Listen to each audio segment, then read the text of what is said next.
Chers auditeurs, vous êtes à l'écoute des messages de la bonne nouvelle de Jésus transmis à travers les prédications de l'Église adventiste du 7e jour, Église africaine francophone de Bruxelles.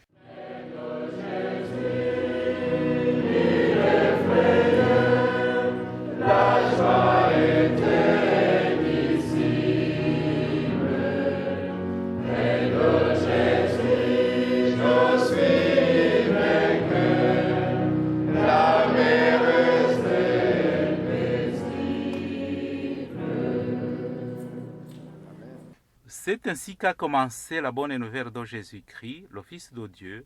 C'est là ce qui est écrit dans le livre du prophète Ésaïe. J'enverrai mon messager devant toi, il te préparera le chemin. On entend la voix de quelqu'un qui crie dans le désert. Préparez le chemin pour le Seigneur, faites-lui des sentiers droits. Marc chapitre 1, verset 1 à 3. Itangiro ry'ubutumwa bwiza bwa Yesu Kristo, umwana w'Imana. Nk'uko byanditswe n'umuhanuzi Yesaya, ngo nuko ndenda gutuma integuza yanjye mbere yawe, izatunganya inzira yawe. Ijwi ry'urangurira mu butayu, ati nimutunganye inzira z'Uwiteka, mugorore inzira ze. Mariko igice cya mbere, umurongo wa mbere kugeza ku wa gatatu.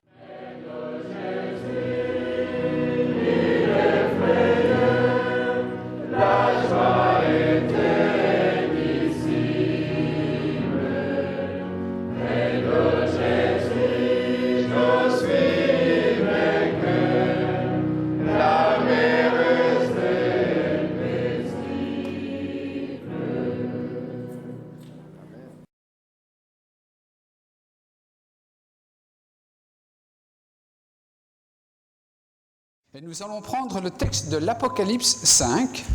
Reka dufatire hamwe turebere hamwe ibyahishuwe igice cya gatanu. Et je vais proposer que Dan le lise dans une autre langue que Dieu a créée et que je ne comprends pas. Ndagira ngo Dani abisome mu kiruriya rurimi rw'ikinyarwanda ngewe ntumva ariko byanze bikunze narwo rwashyizweho n'Imana. Pendant que ceux qui partagent la langue, ma langue maternelle, puissent la suivre sur l'écran. Noneho abakoresha ururimi rw'igifaransa mwe murakurikira hariya babishyize imbere. Nous t'écoutons, Dan. Ibyahishuwe igice cya gatanu, umutwe w'amagambo uravuga ngo umwana w'intama n'igitabo cyafatanishijwe ibimenyetso birindwi. Mbone yicaye kuri ya ntebe, igitabo mu kuboko kw'iburyo cyanditswe imbere n'inyuma, kandi gifatanishijwe ibimenyetso birindwi by'ubushishi. Mbona marayika ukomeye abaririza n'ijwi rirenga ati, ninde ukwiriye kubumbura kiriya gitabo no kumena ibimenyetso bigifatanije? Ntihagira uwo mu ijuru cyangwa uwo mu isi cyangwa uw'ikuzimu ubasha kubumbura icyo gitabo cyangwa kukireba. Nuko ndizwa cyane nuko hatabonetse ukwiriye kubumbura icyo gitabo habe no kukireba. Umwe muri ba bakuru arambwira ati, wirira, dore intare yo mu muryango wa Yuda n'igishyitsi cya Dawidi aranesheje ngo abumbure igitabo amene ibimenyetso birindwi bigifatanije. Nuko mbona hagati ya ntebe na bya bizima bine no hagati ya ba bakuru umwana w'intama uhagaze usa n'uwatambwe, afite amahembe arindwi n'amaso arindwi, ariyo myuka irindwi y'Imana itumwa kujya mu isi yose. Araza akura cya gitabo mu kuboko kw'iburyo kwiyicaye kuri ya ntebe. Amaze kwenda icyo gitabo, bya bizima bine na ba bakuru 24 bikubita imbere y'umwana w'Imana, bafite inanga n'inzabya z'izahabu zuzuye imibavu, ariyo masengesho y'abera. Nuko baririmba indirimbo nshya bati, ni wowe ukwiriye kwenda igitabo no kumena ibimenyetso bigifatanije, kuko watambwe ugacungurira Imana aho mu miryango yose no mu ndimi zose no mu moko yose no mu mahanga yose, ubacunguje amaraso yawe, ukabahindurira Imana yacu kuba abami n'abatambyi kandi bazima mu isi. Ndareba numva ijwi ry'abamarayika benshi bagose ya ntebe ya bya bizima na ba bakuru, umubare wabo wari inzovu inshuro inzovu n'uduhumbi n'agahumbagiza. Bavuga ijwi rirenga bati, umwana w'Imana watambwe niwe ukwiriye guhabwa ubutware n'ubutunzi n'ubwenge n'imbaraga no guhimbazwa n'icyubahiro n'ishimwe. Nuko numva ibyaremwe byose byo mu ijuru no mu isi n'ikuzimu no mu nyanja n'ibirimo byose bivuga biti, ishimwe no guhimbazwa n'icyubahiro n'ubutware bibi byicaye ku ntebe n'iby'umwana w'intama iteka ryose. Nuko bya bizima bine birikiriza biti amen. Ba bakuru bikubita hasi baramya Ihoraho iteka ryose. La scène qui vient d'être lue, c'est une scène qui se passe dans le ciel. Ibyo tumaze gusomera hamwe byabereye mu ijuru. Et il y a Dieu qui tient dans sa main un livre.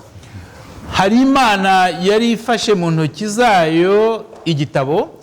Et on demande à quelqu'un, on demande à toute l'assemblée, est-ce qu'il y a quelqu'un qui est digne de prendre le livre et d'ouvrir les 7 sceaux? Noneho babaza abantu bari bateraniye aho, se hari umuntu ushobora gufata igitabo kandi akakibumbura akareba ziriya bimenyetso birindwi. Apparemment, personne n'est digne parce que personne ne se lève ou est en train de dire « Oh, moi je veux bien l'ouvrir ». Ku byagaragaye n'umwe wari ukwiye kukibumbura kuko nta wigeze wimenyekanisha muri abo bari aho kugira ngo agifungure. Et Jean commence à pleurer. Noneho nibwo Yohana yatangiraga kurira. Parce que ce livre est très important. Kubera ko kiriya gitabo cyari ingenzi cyane, cyari ingirakamaro cyane. Quel est ce livre? Quel nom porte ce livre? Kiriya gitabo cyitwaga ngo iki? Nous allons le découvrir. Tugiye kubirebera hamwe. Mais il y a quand même l'agneau de Juda qui est là, Jésus, ariko hagati aho hari Yesu wari uri hariya, qui peut prendre le livre de la main de Dieu. Washobora gufata icyo gitabo akagikura mu ntoki z'Imana. Et à partir du chapitre 6, on va voir, il va commencer à ouvrir sceau après sceau. Uko tushobora kubireba mu gice kuva mu gice cya gatandatu, ubona yuko yatangiye abibumbura akurikije ikimenyetso, agakurikizaho ikindi, agakurikizaho ikindi. Et on va maintenant lire Apocalypse 8, verset 1. Noneho reka turebe mu byahishuwe igice cya 8 umurongo wa mbere. On arrive ici au 7e sceau. Hano tugeze kuri cya kimenyetso cya karindwi. Le texte nous dit, quand il ouvrit le 7e sceau, il y eut dans le ciel un silence d'environ une demi-heure. Turasoma kuri uriya murongo wa mbere w'igice cya 8 cy'ibyahishuwe ngo umwana w'intama amenye ikimenyetso cya karindwi, mu ijuru habituze nk'igice cy'isaha. Donc l'agneau qui a été immolé a ouvert un seau, 2 seaux, 3 seaux, jusqu'au 6e. Ya ntama yatambwe yafunguye bya bimenyetso kimwe ku kindi kugeza ku cya karindwi.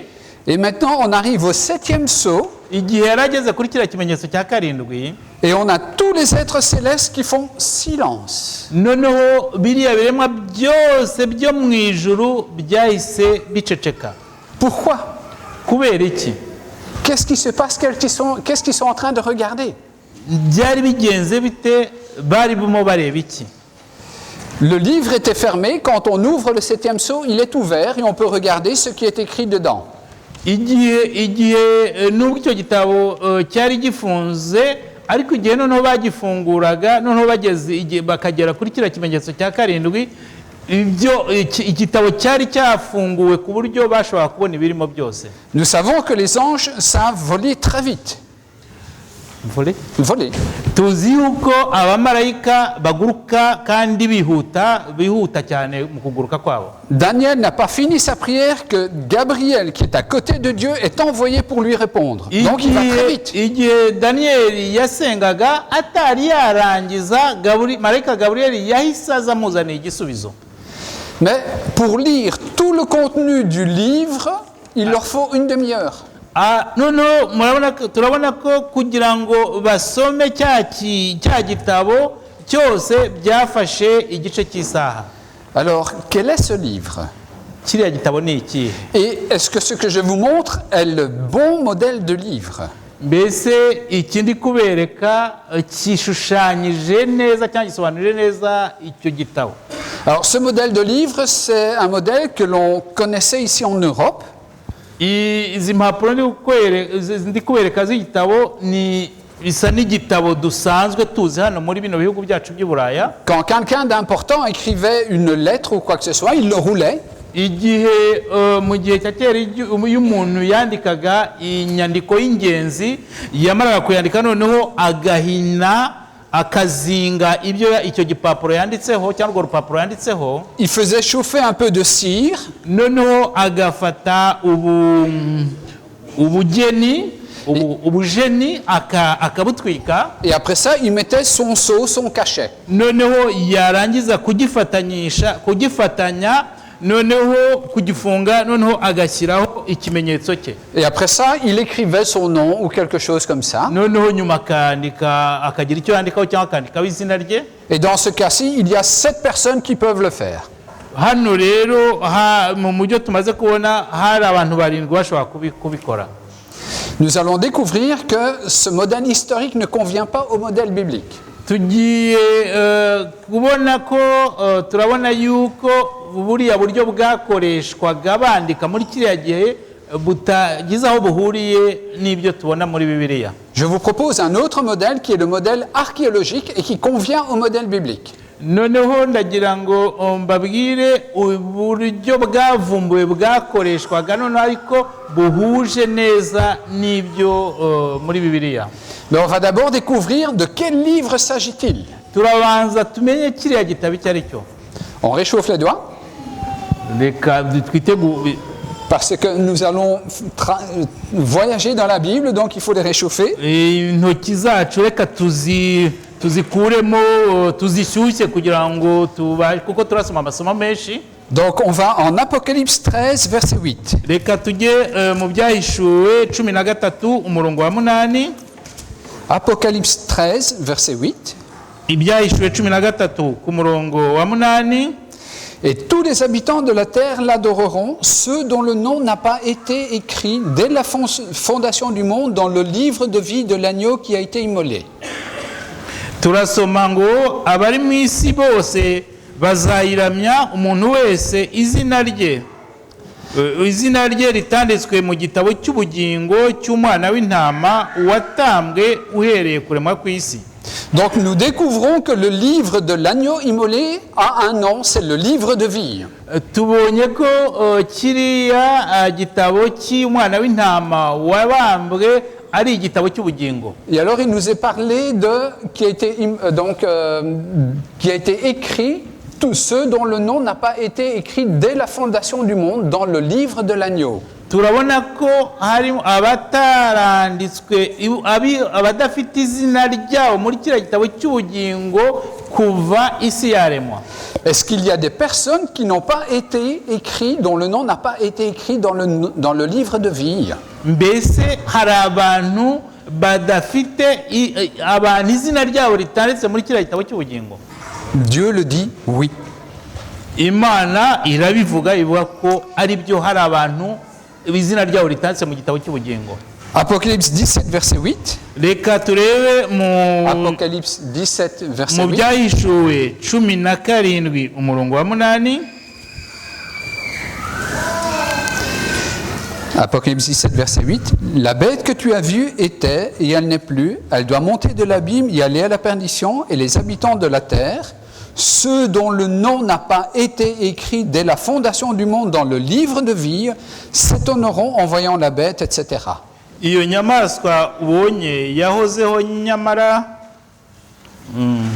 nyamara ntikiriho kandi igiye kuzamuka iva ikuzimu igiye kurimbuka. Abari mu isi amazina yabo atanditswe mu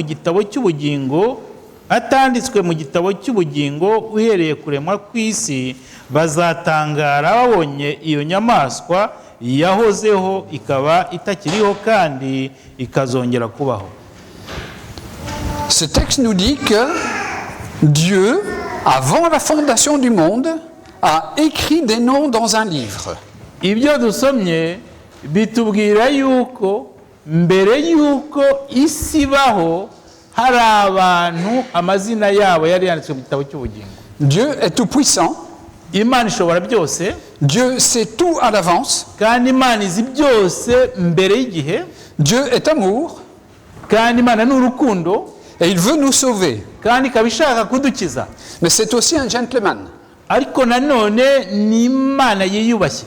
Ça veut dire qu'il ne va forcer personne à être sauvé. Ni ukuvuga yuko ntawe izatsindagira umuntu, ntawe izahatira kugira ngo imukize. Il ne va forcer personne qui a choisi de vivre sans lui à vivre l'éternité avec lui. Ntabwo izashyiraho igitugu ku muntu wahisemo kubaho atayubaha cyangwa atayumvira kugira ngo abashe kuyemera.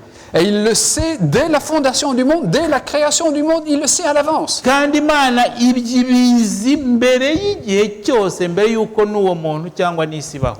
Et il a voulu rester discret sur cette qualité qu'il a de tout savoir.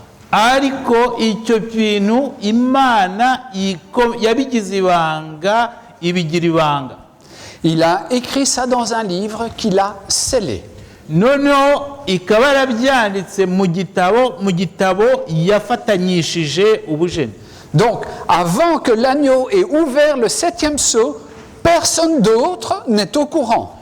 Ni ukuvuga hano tubonamo yuko mbere y'uko iriya ntama yabambwe ifungura kiriya kimenyetso cya karindwi nta muntu n'umwe wari uzi biri muri kiriya gitabo. Personne sur terre, personne dans les lieux célestes, aucun être céleste n'est au courant de qui sera sauvé. Ni ukuvuga ko hano mu isi nta n'umwe hano mu isi nta n'abari abo mu ijuru bazi yuko hari umuntu bazi uzakizwa cyangwa utazakizwa. Oui, mais alors on pourrait se dire, Alain, si Dieu savait, ça veut dire qu'il y a des gens qui sont prédestinés. Noneho aho umuntu ashobora kuvuga akavuga ati yiba noneho Imana ibizi mbere y'igihe nuko hari abantu batazakizwa n'abandi baremeye kurimbuka. Personne n'est prédestiné. Nta muntu Imana yaremeye mbere y'igihe kurimbuka cyangwa se gukira. Personne n'est prédestiné de manière négative.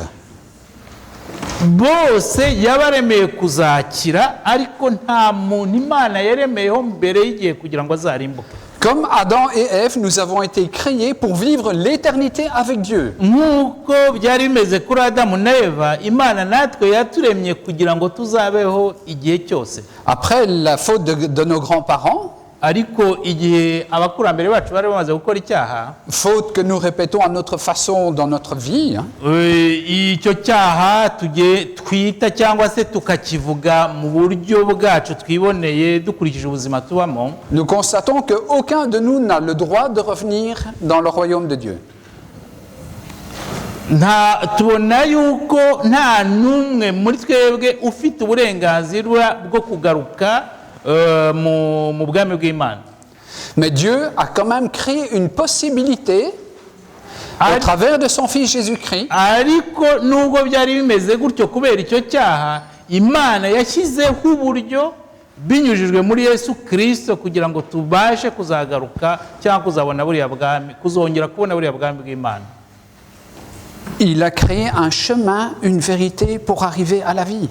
Imana yashyizeho inzira ishyiraho ukuri kugira ngo umuntu azabashe kongera kubona ubugingo. Si nous acceptons de vivre avec Jésus dans notre cœur et de cheminer avec lui, iyo twemeye kubana na Kristo mu buzima bwacu kandi tukemera kugendana nawe, nous arriverons à la vie éternelle aussi. bitugeza biba bishobora kuzatugeza mu bugingo buhoraho. Parce que nous avons accepté que l'Esprit de Dieu vienne habiter en nous. Kubera ko tuba twemeye yuko umwuka w'Imana aza agatura muri twe.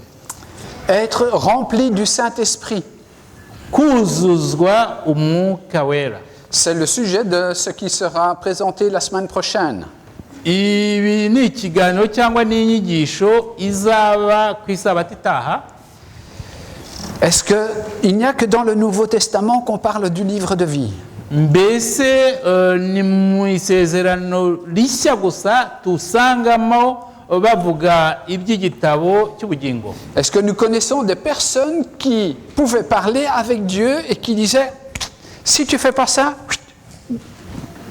hari abantu twaba tuzi bavuganaga n'Imana none Imana ikababwira ngo niba udakoze ibi ngibi uraba gutya. Exode 32. Reka turebe mu kuva igice cya 32. Exode 32, versets 32 et 33. Kuva Exode 32, versets 32 et 33. Kuva 32 igice cya 32 ku murongo wa 32 na 33. Moïse était monté sur la montagne. Hano Mose yari yazamutse umusozi. Il a reçu les 10 commandements. Imana imuhaye amategeko 10. Et quand il descend, ils sont en train d'adorer une idole. Noneho yari amanutse avuye kuri uriya musozi wa Sinayi asanga abantu barimo basenga cyangwa babyinira ikigirwamana. Moïse, de colère, casse les pierres. Mu burakari bwe Mose yahise ajugunya cyangwa satura hasi ari amategeko y'Imana arameneka.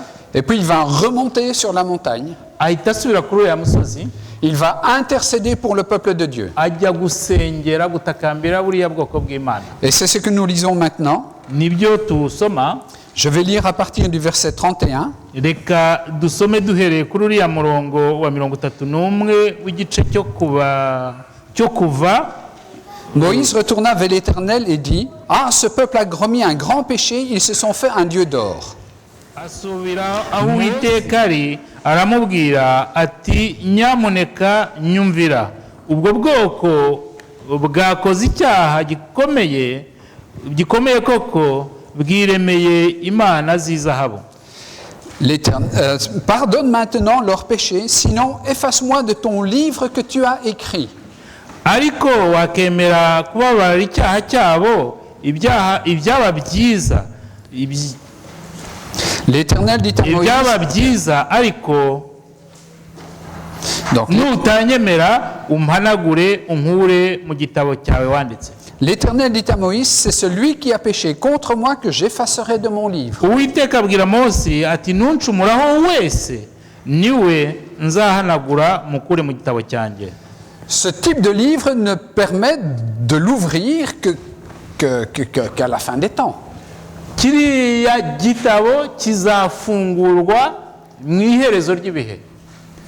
Et Moïse a la certitude que son nom est écrit dans le livre. Hano bigaragara yuko Mose yarazi neza cyangwa se yarize neza ku izina rye riri muri kiriya gitabo. Mais le livre est scellé. Kandi kiriya gitabo cyari gifunze. Et comment il peut dire à Dieu, avec un livre qui est scellé et secret, va effacer mon nom là-dedans? Ni gute noneho yabasha kubwira Imana ngo nikura izina rye mu gitabo kandi icyo gitabo cyari gifunze kandi kigizwe ibanga gihishwe?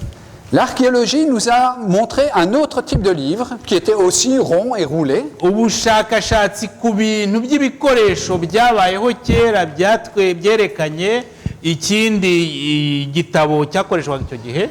Le nom technique en archéologie, ça s'appelle double document. Noneho ijambo rikoreshwa muri ubwo bushakashatsi bw'ibintu by'ibikoresho byabayeho kera bavuga yuko ari igitabo cyangwa se cya kabiri niko navuga. Alors c'est un livre où il y a aussi 7 sceaux. Noneho igitabo cy'icyo gihe nacyo kimeze kuriya kandi kikaba gifite ibimenyetso 7. Et dans ce livre que j'ai déroulé seulement à moitié, on pouvait écrire en dessous ni ukuvuga ko hariya mfite washobora kwandika kizinguye muri kimwe cya kabiri washobora kwandika hariya hasi. et les sceaux gardaient secret ce qui était écrit de l'autre côté du livre. noneho hariya hari ibimenyetso inyuma hagahisha ibyabaga byanditswe mu kindi gihande cy'urupapuro. Et donc pour savoir ce qui était écrit ici, il fallait couper la ficelle. noneho kugira ngo rero ubashe gusoma ibyanditse hirya wagombaga gukata cyangwa se gukata ikintu cyari kigifunze Et en même temps casser les sceaux. noneho wakata bwa bujeni bwari bugifunze ariko bikaba bisaba yuko ukata n'ikimenyetso. Et les Romains qui ont utilisé ce type de livre abaromani bagiye bakoresha ibitabo bimeze kuriya cyangwa uburyo bw'inyandiko bumeze kuriya appelaient l'écriture qui était scellée l'écriture intérieure, scriptura interior. ni ukuvuga ko bandikaga Ce qui veut dire l'écriture à l'intérieur. bikaba cyangwa kuvuga yuko ibintu byabaga byanditse ku rupapuro imbere. Et celle qui était en dessous, noneho iyo babaga bazinze kuriya ibyabaga biri hasi scriptura extérieur, l'écriture à l'extérieur des sceaux. noneho byabaga byanditse hari imbere ariko bikaba byanditse imbere inyuma y'urupapuro hari ibimenyetso. Ça a été utilisé du 3e siècle avant Jésus-Christ jusqu'au 2e siècle après Jésus-Christ. buriya buryo bwakoreshejwe kuva mu kinyejana cya gatatu mbere ya Yesu kugeza mu cya kabiri nyuma y'uko Yesu avuka. Et il y a à peu près 350 documents comme ça qui ont été retrouvés. noneho buriya bushakashatsi bwabashije kubona ibitabo bigera kuri 350 byari byanditswe kuriya. Alors, on écrivait d'abord en dessous, babanzaga bakandika hasi parce qu'on a remarqué qu'en dessous, il y avait parfois des choses qui étaient ratées et puis qui étaient corrigées après. kubera ko iyo babonaga yuko hari ibintu banditse noneho bagasanga yenda bibeshye barasibaga noneho bakongera bakandika. En haut, il n'y avait jamais d'erreur. noneho ariko ibyo hejuru byakurikiragaho hejuru wabonaga byo ko byanditse neza nta makosa arimo. Et donc, on pense qu'on écrivait d'abord en dessous, bigatuma umuntu yatekereza yuko babanjaga kwandika hasi mu gice cyo hasi cy'urupapuro et puis on recopiait au-dessus. noneho bamara gukora kwandika hasi babona bakoze amakosa noneho bakongera bakabyandikura bakabishyira hejuru y'urupapuro. On roulait, noneho bakazinga, on mettait des ficelles, noneho bamara kuzinga bagashyiraho ubujeni cyangwa se tugifatisha. on scellait les ficelles avec de la cire et un seau. noneho muri uko kugifatanya bagashyiraho ubujeni barangiza ndetse bagashyiraho ikimenyetso. Et après ça, les personnes qui avaient mis leur seau pouvaient mettre leur signature. noneho ni ukuvuga ko uwashaka nko gufungura akaba aciye icyo kimenyetso yagomba gushyiraho umukono we kugira ngo avuge ko ari we wagiciye. Ainsi, nous pouvons associer l'aspect secret aha noneho tugashobora kuvuga ko hari ikiriya kintu kibanga et l'aspect effacé. noneho ibanga noneho n'uburyo na buriya buryo bwo guhanagura ibintu byanditswe. Alors, c'était souvent des contrats qui étaient comme ceci. muri buriya buryo bakoreshaga mu kwandika byabaga ari nk'amasezerano y'abantu bagiranye. Contrat de mariage, contrat de divorce, contrat d'achat, garde des enfants. amasezerano y'ubugure, amasezerano yo gushyingiranwa, amasezerano yo kuba bahana abana cyangwa bagabana ibintu. Et la personne qui gardait ce genre de document, c'est très bien placé dans une conversation, c'est le saint graphophylax. noneho hakaba umuntu wabikaga inyandiko ziteye gutyo cyangwa zimeze gutyo. C'est une espèce de secrétaire. noneho yabaga ameze mbese nk'umwanditsi. Et donc, quand on regardait, voilà, on pouvait dire, voilà, le contrat dit ceci. noneho iyo warebagaho washobora gusoma ukavuga uti amasezerano avuzwa gutya. Mais à l'époque, on pouvait facilement gratter, enlever l'encre et réécrire sur le parchemin. Ariko kera bashoboraga guhanagura iriya nyandiko kubera ko yabaga ari wino, noneho bakongera bakandikaho ibindi. Et vous savez, parfois on peut ne pas avoir les bonnes lunettes. Ushobora rimwe na rimwe ushobora kuba utareba neza. Et Dan va dire c'est ça qui est écrit, et moi je vais dire non, c'est pas ça qui est écrit, c'est autre chose. Noneho ngewe nkaba navuga ngo ibyanditsweho cyangwa byari byanditsweho hariya n'ibino, noneho we Merisemana akaba yavuga ati oya ntabwo byari byo mbona ndabona ibindi. Alors la solution c'est d'aller vers un homme de loi ou quelqu'un qui a autorité dans le village. Iyo byabaga batabyumvikanyeho gutyo byasabagaho kujya kureba umuntu wabaga ari nk'umutegetsi aho ngaho muri ako karere. Lui, il va couper les ficelles, il va casser les seaux. Noneho we kuko abo babivugaga bashobora kuba birebera, noneho we agahita akuraho cya gifashi cyari gifatanyishije ya nyandiko. Et on va comparer ce qui est écrit à l'intérieur et ce qui est écrit à l'extérieur. Noneho bakabasha kureba ibyo basomeraga inyuma, noneho n'ibyanditse koko imbere y'urwo rupapuro. Et ainsi on pourra dire Dan a raison ou Alain a raison ou aucun bavuga ati Dani ibyo avuga ni ukuri cyangwa se Alain ibyo avuga ni ukuri.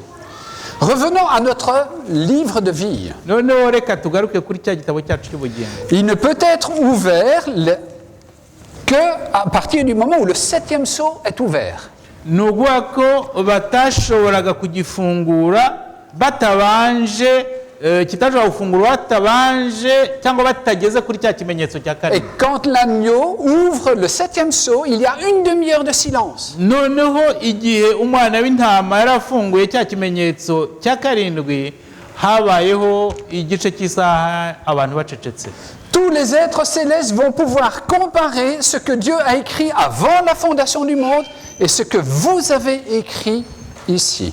Ibintu byari biriya biremwa byo mu ijuru byose byarebye ibintu Imana yaranditse mbere y'iremwa ry'isi. Parce que dans la partie qui est ouverte, la partie extérieure, kubera ko igihe bari bamaze gufungura kiriya kimenyetso, kumena kiriya kimenyetso cya karindwi, ibyari byanditswe hasi, c'est votre ange gardien ou votre ange secrétaire.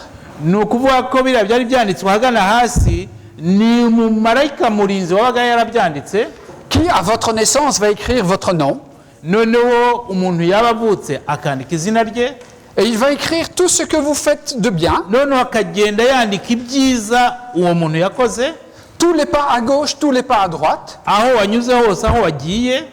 Et chaque fois que vous vous êtes mis à genoux pour demander pardon. Noneho bakandikaho n'igihe cyose wagiye utakamba upfukamye usaba imbabazi z'ibyaha ikibi wakoze. Et à un certain moment, nous nous endormons. Noneho nk'uko bisanzwe bikageraho umuntu agapfa. Et alors, la balance, notre vie est regardée. Noneho umuntu yamaze gupfa, ubuzima bw'umuntu bwose noneho bakatangira bakabureba uko yabayeho. Et on va voir que Alain et Dan ont marché avec Jésus pendant toute leur vie. Noneho bagasangamo yuko Alain na Dani bagendanye na Yesu igihe cyose cyabo cyo kubaho. Et que chaque fois qu'ils ont fait un pas à gauche ou un pas à droite, noneho igihe cyose babaga bagize intege nke bagaca hirya cyangwa bagaca hino, ils sont revenus vers Jésus et ont demandé pardon. Bagarukaga kwa Yesu noneho bagasaba imbabazi. Ont accepté l'amour de Dieu, l'amour de Jésus. Kandi ko bemeye urukundo rw'Imana, urukundo rwa Yesu. Et à un certain moment, quelqu'un va mettre un mot sauvé. Noneho byamara kugenda gutyo hakaza ushyiraho ikimenyetso akavuga yuko aba bantu bakijijwe. Mais imaginons que nous avons tous les deux un frère jumeau. Tuvuge yuko tufate yenda bishoboka ko ariwe nanjye twaba dufite abavandimwe bacu ariko turi impanga.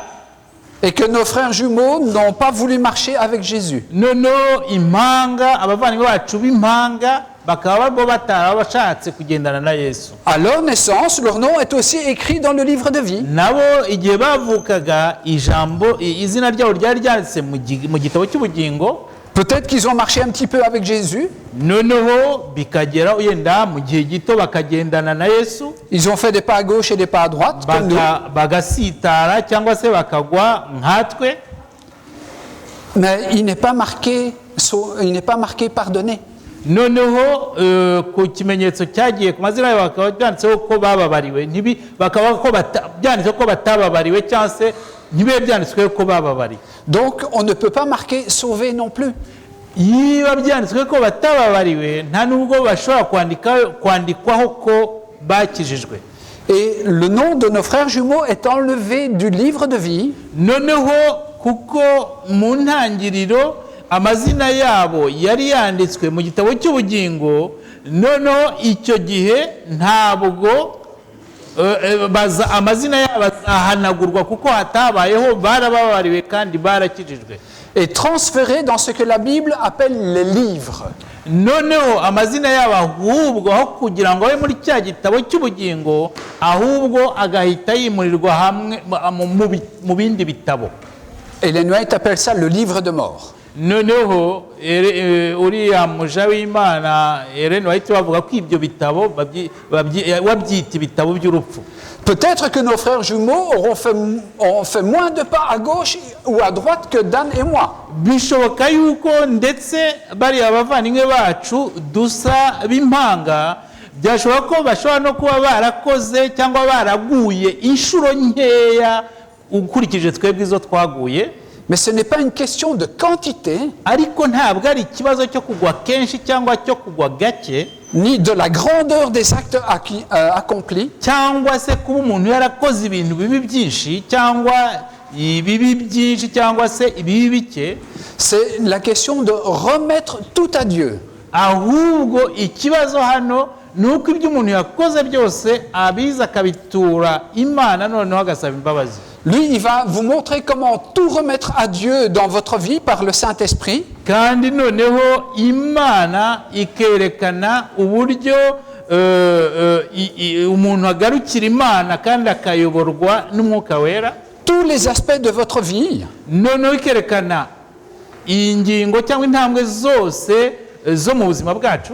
Mais Dan et moi, nous avons choisi de même remettre nos péchés à Dieu. Noneho muri uko guhitamo muri izo ngendo cyangwa muri izo ntambwe dukora mu buzima bwacu byose twarahisemo, nanjye twarahisemo kubishyira mu maboko y'Imana. Dan et moi, nous nous sommes humiliés et nous nous sommes mis à genoux et nous avons demandé pardon. Noneho nanjye tukaba twaricishije bugufi, tugapfukama tugasaba Imana imbabazi y'ibyaha byacu. Et à ce moment-là, nous avons accepté ce que Jésus a fait à la croix pour nous. Nukuvuga ko igihe tuzaba tubikoze gutyo tuzaba twemeye ibyo Yesu yadukoreye ku musaraba. Et alors il est marqué pardonné. Noneho mu gitabo cy'ubugingo bagahita bandika yuko twababariwe. Et nous n'avons rien oublié, nous avons vraiment tout remis à Dieu. Kubera ko nta kintu na kimwe twiye dusiga cyangwa twibagirwa, byose twahise tubyegurira Imana. Alors notre livre, notre nom peut rester écrit ici. Nukuvuga ko rero muri cya gitabo cy'ubugingo ya mazina yacu azakomeza yandikwe muri cya gitabo. Et quand le 7e sceau est ouvert par l'agneau, igihe rero cya kimenyetso cya karindwi cya rurangiza kizaba gifunguwe n'intama, n'umwana w'intama, tous les êtres célestes peuvent comparer. Où est l'erreur? Est-ce que Dieu avait raison? Noneho bya biremwa byose byo mu ijuru bizaza birebe byo ibyanditswemo byose, noneho birese Imana yaba yaribeshye, ese ibi ni ukuri, ibi byagenze gute? Dieu ne serait pas Dieu, il n'y a pas d'erreur. Ariko ntabwo habaho kwibeshya ku Mana, kuko Imana yibeshye ntabwo yabikira Imana. Mais jusque-là, personne d'autre que Dieu le savait. Ariko kugeza kiri gihe cyose nta wundi muntu wundi wera wibabura wari ubizi usibye Imana. Ça veut dire que les anges, nukuvuga ko abamarayika, vos frères et sœurs dans la foi, ndetse n'abavandimwe bacu bose duhuje kwizera, ont autant travaillé à votre conversion qu'à celle de nos frères jumeaux. bashobora kuba barakoze ubushobozi bwo kugira ngo batwigishe bakatwigishanya n'abavandimwe bacu b'impanga.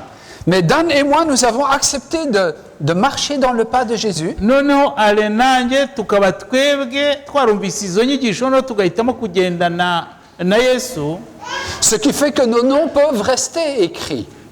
akaba ari byo bisobanura ko amazina yacu ashobora gukomeza kwandikwa muri cya gitabo cy'ubugingo. Mais nos frères jumeaux, Dieu le savait déjà. Ariko bavandimwe bacu banze kugendana na Yesu, On choisit de ne pas tout remettre à Dieu. bakaba barahisemo byose kutabitura Imana cyangwa kutagira ibyo batura Imana, De garder certaines choses pour eux.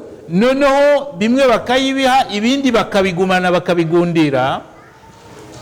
Et alors, leurs noms ne peuvent pas rester écrits ici. Ya amazina yabo ntabwo ashobora kugomeza kwandikwa mu gitabo cy'ubugingo, Et leurs noms sont transférés vers le livre de mort. ahubwo ya amazina yabo aho kuba muri kiriya gitabo cy'ubugingo ahubwo yimuriwe mu gitabo cy'abapfa.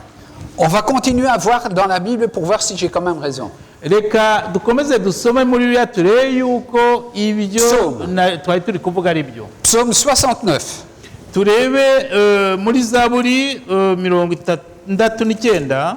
Psaume 69, versets 28 et 29. Murongo Zaburi 69 umurongo 28 na 29. Dan, tu veux lire? Rundanya ibyaha ku byaha byabo, be kwinjira mu byo gukiranuka kwawe, basibanganywe mu gitabo cy'ubugingo, be kwandikwa n'abakiranutsi. Donc ici, nous avons David Be kwarindikanwa n'abakiranutsi. nous avons David qui prie pour ses ennemis. Turabona Dawidi hano wasengeraga abanzi be. Et qu'est-ce qu'il demande? Yasabye iki? Qu'il soit effacé du livre de vie. Ngo bakurwe mu gitabo cy'ubugingo, Qu'il ne soit point inscrit avec les justes. kugira ngo batongera kwandikanwa n'abakiranutsi. Je pense qu'il devrait aller prendre des cours de rattrapage auprès de Jésus. Hein? Nkeka ko bari abantu bagombaga kwirukira kuri Yesu noneho bakagerageza kwisubiraho bakihana. Parce que Jésus a dit, priez pour vos ennemis. Hariya Dawidi yandika biriya yagombye kuba gusubira kwa Yesu n'agasaba imbabazi akihana, kubera ko Yesu avuga yuko tugomba gusengera Mais abanzi bacu. je pense que Jésus disait, priez pour le salut de vos ennemis. Yesu avuga kuriya ngo dusabire abanzi bacu, nkeka ko yashaka kuvuga yuko dusabira yuko abanzi bacu bazabona agakiza. Mais j'aime beaucoup David parce qu'il nous ressemble et il me ressemble beaucoup. Nkunda Dawidi kubera ko ubona ko ni umuntu nkawe n'umuntu nkanjye. Nous pouvons tout dire à Dieu. Ibintu byose dushobora kubibwira Imana. Il ne va pas aller le répéter. Il ne va pas aller le répéter, raconter à d'autres. Ntabwo Imana igenda ngo ibibwire abandi. Mais il faut avoir la sagesse, comme David, de remettre les actions à Dieu et pas à nous. Ariko twagombye kugira kuriya gushishoza na buriya bwenge nk'ubwo Dawidi yari afite, noneho kugira ngo twe tujye kubibwira abandi ahubwo byose tukabishyira tukabibwira Imana. Et donc je comprends que parfois dans nos prières on peut dire des choses comme ça. Birumvikana ko mu masengesho yacu dushobora kuvuga ibintu nk'ibi, En n'oubliant pas de terminer comme Jésus en disant non pas ma volonté mais ta volonté. noneho ugasanga twibagirwa mu iherezo cyangwa mu kurangiza isengesho ryacu twibagirwa kubikora nk'uko Yesu yavugaga ngo Nyagasani nubwo mvuze bino bye kuba uko nshaka ahubwo bibe uko ushaka. Daniel 12 verset 1. Mu gitabo cya Daniyeli igice cya 12 umurongo wa kabiri. Daniel 12 1, la dernière partie du verset.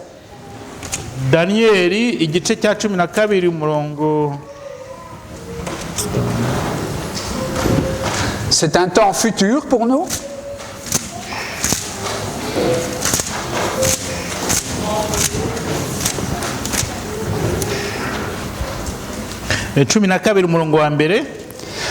En ce temps-là, ceux de ton peuple qui seront trouvés inscrits dans le livre seront sauvés.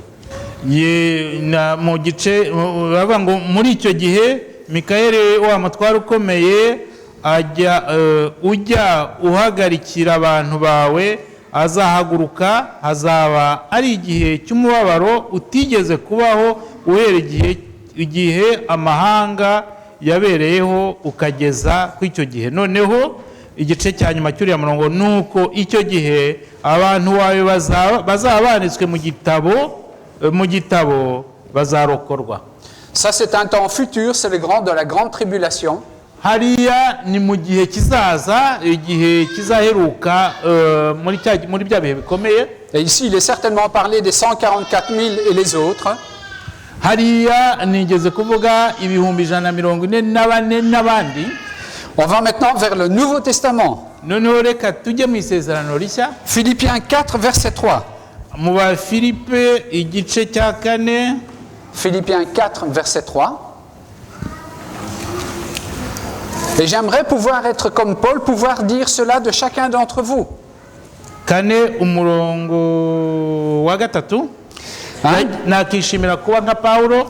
Et toi aussi, fidèle collègue, oui, je te prie de les aider, elles qui ont combattu pour l'évangile avec moi et avec Clément et mes autres compagnons d'œuvre, dont les noms sont écrits dans le livre de vie.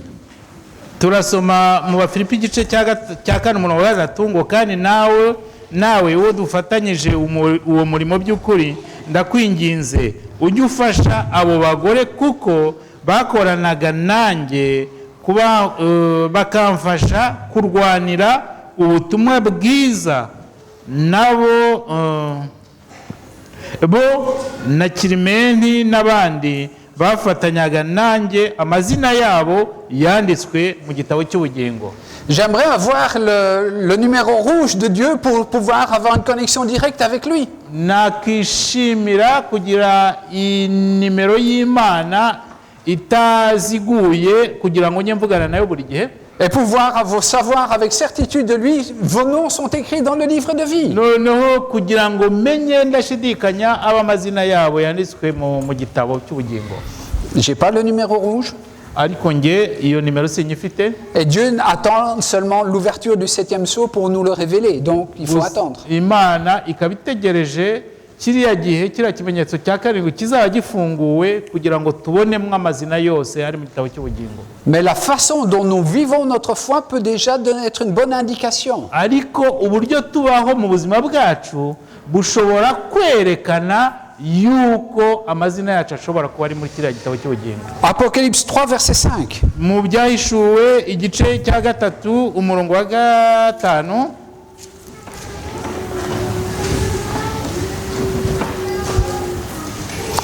Donc c'est à l'église de Sardes, c'est la 5e église. Hariya ni urwandiko rwandikiwe rya torero rya Sarudi.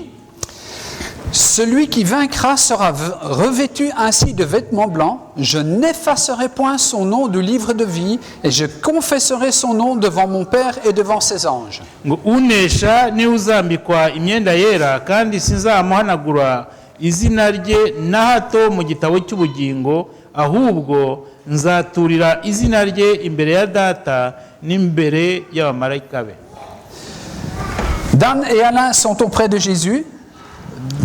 Alain nanjye na Dani bari iruhande rwa Yesu. Nous sommes revêtus d'une robe blanche, ça veut dire que nous sommes sauvés, nous sommes pardonnés, nous sommes déclarés justes. Igihe tuzaba twambaye amakanzu yera nubwo ko tuzaba twaragira ubuntu twarihanye kandi twarakijijwe. Parce que Dan et Alain se sont mis à genoux à un certain moment. Kubera ko ari igihe cyagezeho twicisha bugufi turapfukama. Ont accepté Jésus. Twemera Yesu. Et tous les jours de notre vie, ou très régulièrement, ils sont venus vers Jésus. Noneho ubuzima bwacu bwa buri munsi kandi uko bishoboka byose tukaza tugapfukamira Yesu. Pour tout lui remettre entre ses mains. Kugira ngo byose tubimushyire mu maboko ye. Ils ont invité le Saint-Esprit à vivre en nous. Twatumiye umwuka wera kugira ngo ze aduturemo. De telle façon que quand nous nous endormirons, ku buryo igihe bizaba bigeze ko dupfa cyangwa se ko dusinzira, et que nos noms et nos vies seront examinés, noneho amazina yacu cyangwa ubuzima bwacu ko twabayeho bigasuzumwa, Jésus puisse dire, Papa, je les connais. yesu azashobora kuvuga ati data ndabazi, Ils m'ont tout confié, ils m'ont tout raconté. byose barabinshinze, byose barabimpaye kandi byose barabimbwiye. Il n'y a rien de secret, c'est transparent. Nta kintu bigeze bampisha, nta kintu kibanga bigeze bashyira iruhande. Alors on peut leur donner une robe blanche. Rwose dushobora kubambika amakanzu yera, Et leurs noms peuvent rester écrits dans le livre de vie. kandi amazina yabo ashobora gukomeza kwandikwa mu gitabo cy'ubugingo. Dans la seconde partie, la partie que nous écrivons, Noneho mu gice cya kabiri cy'inyandiko, noneho aho twandika, c'est ce que je souhaite que Jésus puisse faire pour chacun d'entre vous. ndagira nicyo nifuza yuko Yesu yabasha gukorera buri wese muri twe. Parce que ou bien nous le choisissons pendant notre vie de tout confesser, Kuko hari igihe dushobora kumuhitamo mu buzima bwacu, noneho byose tukabimuharira tukabimuha, ou bien ce sera à la deuxième résurrection que nous le ferons, mais alors ce sera beaucoup trop tard. cyangwa se tukaba dutegereje kuzabimuha igihe tuzaba haba ku muzuko wa kabiri, ariko icyo gihe ntacyo bizatumarira kuko tuzaba twarakerewe. Quel est votre choix? Guhitamo kwanyu ni ukuhe? Regardons un dernier texte, Apocalypse 20, verset 12. Reka turebe isomo rya nyuma mu byahishuwe igice cya 20 umurongo wa 12.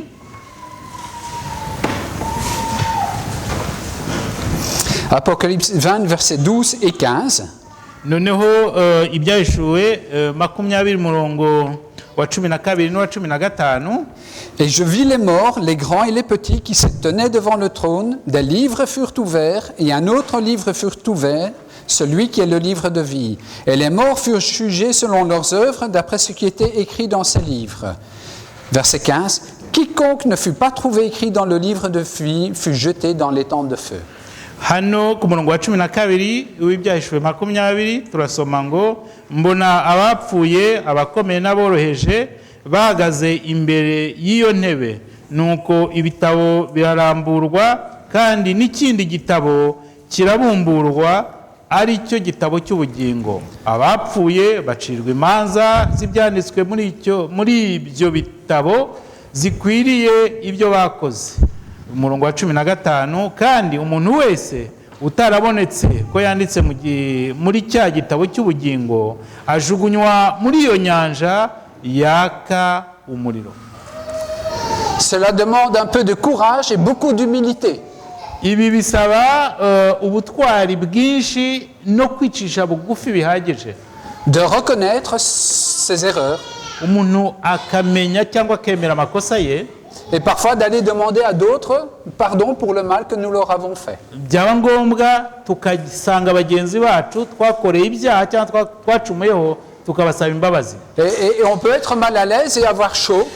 Umuntu nanone ashobora kumva bitamuguye neza agakomeza akihagararaho. Mais ceux qui n'ont pas fait ça auront vraiment chaud à la fin. Ariko noneho uzihagararaho azabona ingaruka zabyo mu iherezo ry'isi. Un dernier détail. Akantu gato nashyiraho kanyuma. C'est pas seulement le livre de vie, un livre de vie, c'est quelque chose d'autre encore. Ntabwo noneho birana na kiriya gitabo cy'ubugingo, ahubwo ni ikindi kintu. C'est un contrat. Ni isezerano cyangwa se n'amasezerano. C'est un contrat de rachat par lequel Dieu s'est engagé dès la fondation du monde à vous aimer, à m'aimer, à aimer tout le monde. Ni isezerano Imana yakoranye natwe cyangwa yakoze mbere y'uko isi iremwa, y'uko igomba kudukunda twese. Apocalypse 5, verset 9. Kuri mu byahishuwe igice cya 5 umurongo wa 9. Apocalypse, merci. Et il chantait un cantique nouveau en disant: Tu es digne de prendre le livre et d'en ouvrir les sceaux, car tu as été immolé et tu as racheté pour Dieu par ton sang des hommes de toute tribu, de toute langue, de tout peuple et de toute nation. Turasoma ku murongo wa 9 w'igice cya 5 ibyahishuwe ngo nuko baririmba indirimbo nshya bati ni wowe ukwiriye kwenda igitabo no kumena ibimenyetso bigifatanije kuko watambwe ugacungurira Imana abo mu miryango yose no mu ndimi zose no mu moko yose no mu mahanga yose ubacunguje amaraso yawe. Ça veut dire que Dieu, bien avant que nous soyons nés ici, qu'il ait créé la terre, ni ukuvuga ko Imana mbere yuko twe tunavuka, mbere yuko irema isi, il s'est engagé avec son Fils yiyemeje hamwe n'umwana wayo à tout faire pour que chacun de nous puisse revenir à la maison et participer à son royaume. kugira ngo buri wese azabashe kubaho neza kandi azabashe kubona ubugingo buhoraho, azabe mu ijuru mu bwami bwe. Et quand on parle de rachat, il y a toujours un prix. Iyo wavuze gucungurwa ni ukuvuga ko hari ikiguzi kiba cyatanzwe. Et Dieu s'est engagé à donner son Fils, à accepter que son Fils donne sa vie pour vous, pour moi, afin que nous puissions être rachetés. Kandi Imana yemeye yuko umwana wayo atanga ubuzima bwe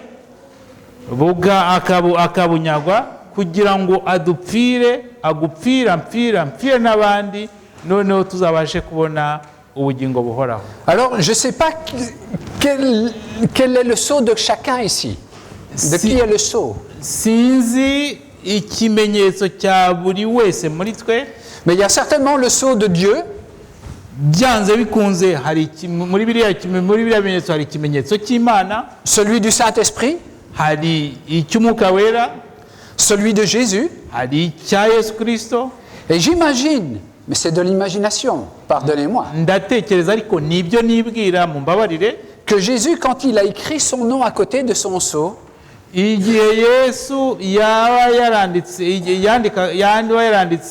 izina rye iruhande rw'ikimenyetso cye, il a utilisé de l'encre rouge sang yakoresheje ibara ritukura cyane pour marquer son nom, kugira ngo yandike izina rye, parce qu'il savait qu'il devrait donner sa vie, son sang pour nous sauver. kubera ko yari azi neza yuko yagomba igihe kizagera agatanga ubuzima bwe kugira ngo abakize, kugira ngo ankize.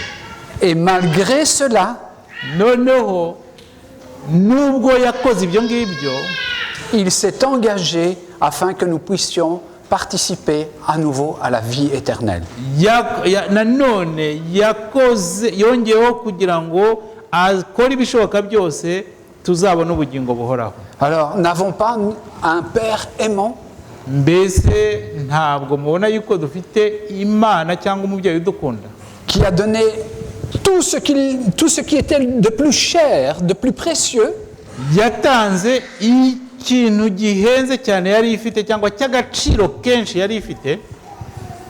alors acceptons-nous son amour. Twemera urukundo rwayo. Acceptons-nous Jésus. Twemera Yesu, twemera urukundo rw'Imana. Acceptons-nous sa parole qui nous dit comment il faut marcher avec Jésus pour être sauvé. Mbese twemera ijambo ryayo ritubwira ko tugomba kugendana na Yesu kugira ngo tuzabone ubugingo buhoraho. De telle façon que nous puissions là être tous entre frères et sœurs pour participer à son royaume. Ku buryo dushobora twese kuba turi abavandimwe kandi twiteguye kuzabana mu bwami bwe. Alors, il ne nous reste qu'une chose à faire. Icyo dushobora gukora ni ikintu kimwe. Et je vais vous inviter à vous lever. Ndagira ngo mbahamagarire guhaguruka. On bouleverse un peu le protocole, mais ça fait rien. Ntabwo yenda bikurikije gahunda yari yateguwe ariko ntacyo bitwaye. Et nous allons tout confier à Dieu. Tugiye byose kubyegurira Imana. Et je vais prendre la parole, puis je vais faire un silence. Ndavuga hanyuma akanya ncecetse. Et puis je reprendrai la parole. Noneho nyuma ndongere mvuge. Et le silence, c'est pour vous, c'est pour que vous puissiez le remplir vous-même. Noneho aho ndaba ncecetse ndaba ntari kuvuga, mwebwe muratekereza amagambo mwahashyira. Vous savez, nous avons tous des dossiers secrets, des dossiers que nous n'avons pas encore. Mubizi mwese yuko buri wese aba afite akarima ke kihariye ko mwibanga ibintu adashobora kuvuga. Vous êtes les seuls à les connaître. akaba ari mwebwe ubwanyu mubizi mwenyine, Vous êtes les seuls à pouvoir les confier. ndetse mukaba ari mwebwe mwenyine mushobora kubiha Imana. Mais de grâce, faites-le. Ni umwanya wo kubikora. Aujourd'hui, c'est le jour de salut. Uyu munsi ni umunsi w'agakiza. Prions ensemble. Dusengere hamwe. Seigneur, nous voulons te remercier Mwami turashaka kugushimira parce que tu nous as aimés dès la fondation du monde kubera ko wadukunze mbere y'uko isi ibaho, et tu as tout mis en œuvre pour nous sauver. kandi byose wabishyizeho kandi wabikoze kugira ngo dukize. Et nous voulons te remercier parce que tu as payé le prix fort. Turashaka kugushimira kubera ko watanze ikiguzi gikomeye. Moi qui ai des enfants, je ne serais pas prêt à les donner pour quelqu'un d'autre. Njyewe ufite abana ntabwo nshobora kubatanga ngo mbahe undi, Mais toi, tu l'as fait pour nous. ariko wowe warabikoze kandi ubidukorera. Nous qui te sommes trop souvent infidèles. Twebwe tugucumaraho buri gihe. Seigneur, nous voulons humblement te demander pardon. Nyagasani twicishe bugufi, turashaka gusaba imbabazi, Nous voulons te remettre tous les aspects de notre vie. kandi turashaka gushyira ubuzima bwacu uko bungana n'uko bumeze mu maboko. Notre orgueil, Kwirata kwacu no kwirengeza, notre sale caractère, imico yacu mibi, notre travail, akazi kacu, notre foi, kwizera kwacu, notre salaire, imishahara yacu, tout. byose. Et je veux maintenant chacun laisser la liberté de te remettre encore des choses qu'ils ont voulu garder pour eux. Ndagira ngo ndeke buri wese noneho nawe akubwire ibyo ashaka kugubwira, ashaka kwegurira.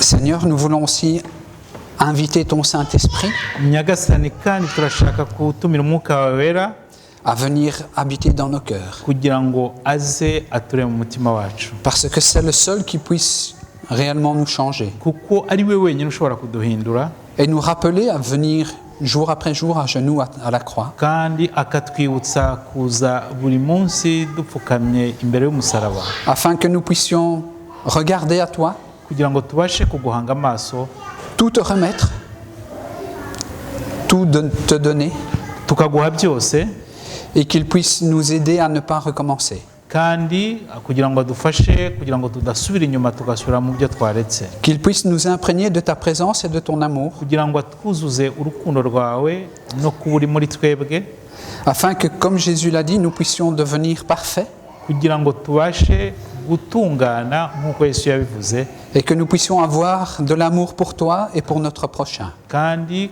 kugira ngo tubashe kugira urukundo tugukunda n'urwo gukunda bagenzi bacu, De telle façon que ceux qui nous entourent et qui nous observent ku buryo abatuzengurutse n'abatureba puissent reconnaître que nous sommes tes enfants babasha kubona yuko ko turi abana bawe, à l'amour que nous avons les uns pour les autres babirebeye ku rukundo dufitanye hagati bwacu, et avoir ainsi envie de t'accepter dans leur cœur. noneho ibyo bibatere kugira ngo bakwemere mu mitima yabo, Parce qu'il fait bon vivre, il fait bon aimer d'être partie de ta famille. kuko bigaragara gukundana no gukunda biranga abari mu muryango wawe. Nous t'avons présenté cette prière Aya masengesho turagutuye au nom de ton Fils Jésus-Christ. mu izina ry'umwana wa Yesu Kristo, Amen. amen. Vous pouvez vous asseoir.